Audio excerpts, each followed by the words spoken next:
आज मी तुम्हाला उकडीचे मोदक दाखवणार आहे, पण त्या उकडीच्या मोदकाला न सारण बनवता, न उकड काढता, न कळ्या पाडता सुद्धा आपण इथे उकडीचे मोदक बनवणार आहे।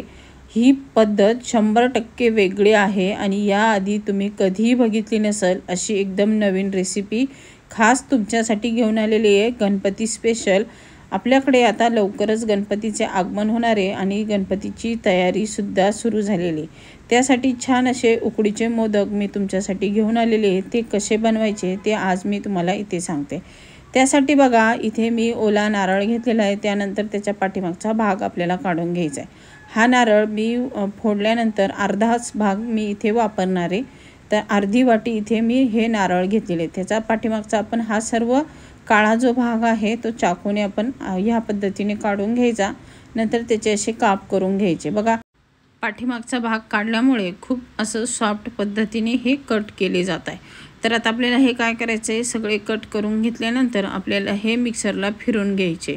आता आपण हे मिक्सरच्या भांड्यामध्ये घालून घेणार आहे आणि नंतर आपल्याला हे फिरवायचे। ते फिरवण्याआधी मी यामध्ये एक विलायची अख्खी यामध्ये तोडून घालायची आहे। नंतर आपल्याला हे मिक्सरला छान असं बारीक करून घ्यायचं आहे। आता मी इथे हे मिक्सरला बारीक करून घेते आणि तुम्ही बघू शकतात जसं आपण नारळ खवखवतो सेम त्याच पद्धतीने हे तयार होतं। आता हे एका वाटीमध्ये काढून घ्यायचे आपल्याला। तोपर्यंत दुसऱ्या भांड्यामध्ये आपल्याला इथे 1 वाटी तांदळाचे पीठ घ्यायचे। आता ह्या वाटीनेच आपल्याला सर्व प्रमाण घ्यायचे आणि थोडंसं चवीनुसार आपण यामध्ये मीठ घालणार आहे। हे राशनचे तांदूळ मी इथे वापरते, तर चवीनुसार अर्धा चमचा मीठ घातलेले आणि ज्या वाटीने आपण पीठ घेतलेले त्याच वाटीने आपल्याला इथे पाणी घ्यायचे। आता इथे बघा मी 1 वाटी पाणी घेतलेले, हे पातेल्यामध्ये गरम करायला ठेवलेले। त्यानंतर पाव चमचा आपल्याला इथे साजूक तूप घालायचे आणि आता गॅस मात्र फास्ट करून द्यायचा आहे। नंतर बघा इथे अर्धी वाटी मी गूळ घेतलेला आहे। गूळ आपल्याला बारीक चिरून घ्यायचा आहे म्हणजे तो पटकन वितळला जातो। आता आपल्याला इथे नारळ आपलं 1 वाटी तयार होणार आहे, तर मी इथे अर्धी वाटी इथे गूळ घालून घेतलेला आहे। आता हा गूळ छान असा वितळून घ्यायचा आहे, म्हणजे त्याचं पूर्णपणे पाणी झालं पाहिजे आणि उकळी जरी आली तरी चालेल, पण आपल्याला हा गूळ छान असा वितळून घ्यायचा आहे। याच्यात एकही गाठ राहणार नाही याची काळजी घ्यायची। तर मी बघा सतत ढवळते आणि खाली गॅस पण फास्ट करून दिलेला आहे। जर तुम्ही डायरेक्ट तसंच ठेवलं तर गूळ खाली लागूसुद्धा शकतो, म्हणून चमच्याने हलवून घ्यायचं आहे। आणि गूळ वितळल्यानंतर यामध्ये आपल्याला जे साहित्य घालायचे ते एक एक यामध्ये घालून घेणार आहे। गुळाचं मस्त पाणी तयार झालेलं आहे। त्यानंतर बघा काजू बदामाचे काप मी यामध्ये घालून घेते। थोडेसे ड्रायफ्रूट्स तुमच्या अंदाजाने तुम्हाला जे आवडेल ते तुम्ही यामध्ये घालू शकता। त्यानंतर आपण नारळ जे घेतलेले बारीक करून ते घालायचं आहे। ते 1 वाटी आपलं इथे नारळ तयार झालेले ते सुद्धा यामध्ये घालून घ्यायचे आणि छान आता हे गूळ आणि नारळ आपलं हे छान उकळून घ्यायचे। नारळ त्यामध्ये थोडंसं शिजून घ्यायचे म्हणजे त्या नारळाला सुद्धा मस्त अशी गोड अशी चव येते। म्हणून आता आपल्याला हे 2 ते 3 मिनटं छान असं उकळी आल्यानंतर शिजवणार आहे। आपण बघू शकतात त्याला उकळी यायला लागलेली आहे आणि आता गॅस मात्र फास्टच ठेवायचा आहे आणि चमच्याने असं मिक्स करत जायचे म्हणजे नारळ व्यवस्थित शिजलं जाईल ते आणि त्याची चवसुद्धा व्यवस्थित येईल। तर बघू शकतात छान असं गरम गरमच पाहिजे। आता जेव्हा ते छान 2-3 मिनटं उकळून घ्यायचं, नंतर आता इथे मी गॅस बंद करते आणि जे आपण तांदळाचं पीठ घेतले त्यामध्ये आपल्याला हे ओतून घ्यायचं आहे। बघू शकतात मी गरम गरमच हे लगेच ओतून घेणार आहे आणि छान असं मिक्स करून घ्यायचं आहे। आता हे गुळाचं पाणी आणि पीठ छान एकजीव झालं पाहिजे आणि चमच्याने छान असं मिक्स पण करून घ्यायचं। आपल्याला खूप गरम आहे, आता इथे हाताने अजिबात करायचं नाही, नाहीतर हाताला चटका लागू शकतो, म्हणून इथे आपल्याला हे चमच्यानंच मिक्स करून घ्यायचं आहे। बघू शकतात त्याचा कलरसुद्धा मस्त आलेला आहे, सोनेरी असा कलर आलेला आहे। तसंच मोदकालासुद्धा खूप छान कलर येतो, तशीच आपली चवसुद्धा खूप मस्त लागते याची। जसा उकडीचा मोदक लागतो ना सेम त्याच पद्धतीने याला चवसुद्धा येते। आता बघा हे पीठ मस्त मिक्स करून घेतलेलं आहे, याच्यामध्ये अजिबात पिठाची गाठ वगैरे काही राहिली नाही, असं छान तयार झालेलं आहे। आता मी 10 मिनटं झाकून ठेवते आणि 10 मिनटानं बघा अजूनसुद्धा ते खूप गरम आहे, हाताला खूप चटके बसत आहे आणि त्यामुळे मी काय करते इथं ताट घेते आणि ताटामध्ये आपल्याला ही कॅरी बॅग घ्यायची। कॅरी बॅगमध्ये थोडंसं तूप घालून घ्यायचं म्हणजे त्या कॅरी बॅगला चिटकणार सुद्धा नाही आणि बॅटरसुद्धा व्यवस्थित मळलं जाईल. आता मी थोडंसं तूप लावून घेतलेले.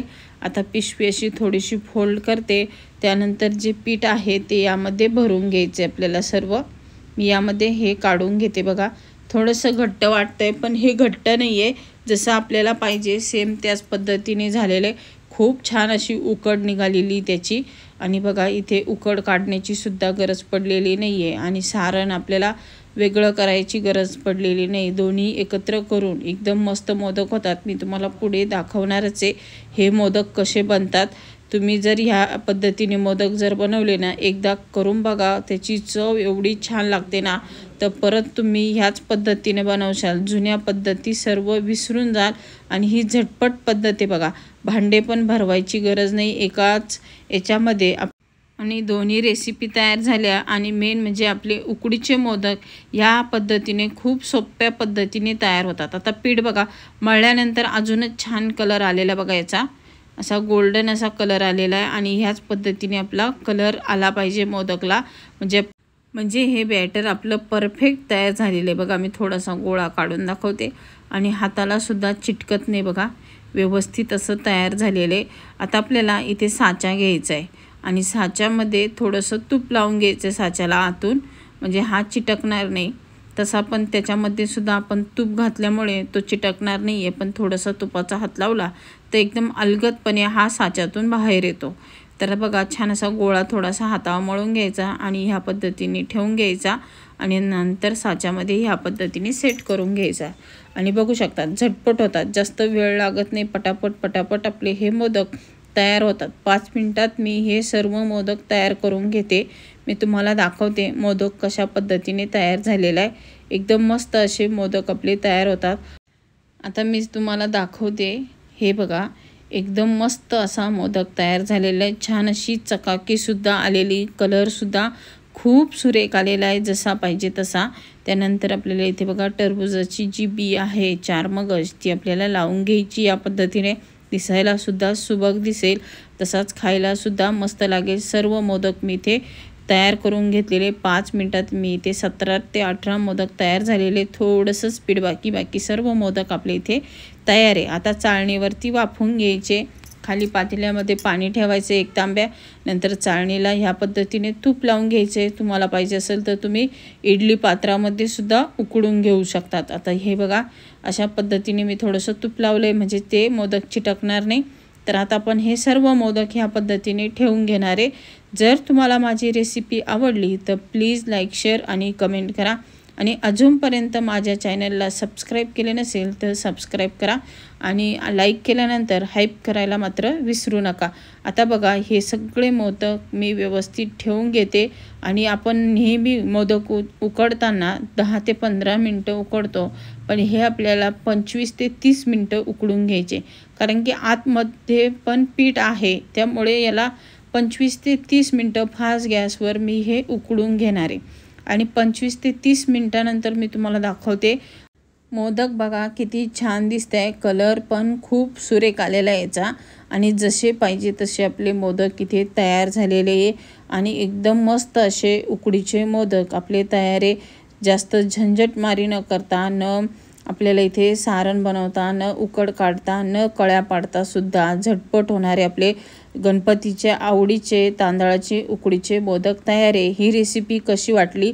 कारण की ही रेसिपी मी पहिल्यांदाच ट्राय करून बघितली. कारण की प्रत्येक गृहिणीला सारण करणं, उकड काढणं खूप अवघड वाटतं आणि त्यामध्ये खूप भांडे भरले जातात आणि कामसुद्धा वाढतं. तर आपण एकाच याच्यामध्ये आपण हे दोन्ही बनवून आपले हे उकडीचे मोदक मी आज इथे ट्राय केलेले. नक्कीच तुम्हाला आवडले असेल आणि ह्या गणपतीला तुमच्या घरी नक्कीच ट्राय करून बघा.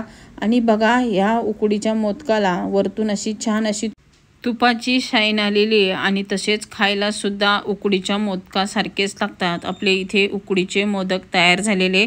व्हिडिओ आवडला असेल तर लाईक करा आणि हाईप करायला मात्र विसरू नका. पूर्ण व्हिडिओ बघितल्याबद्दल धन्यवाद.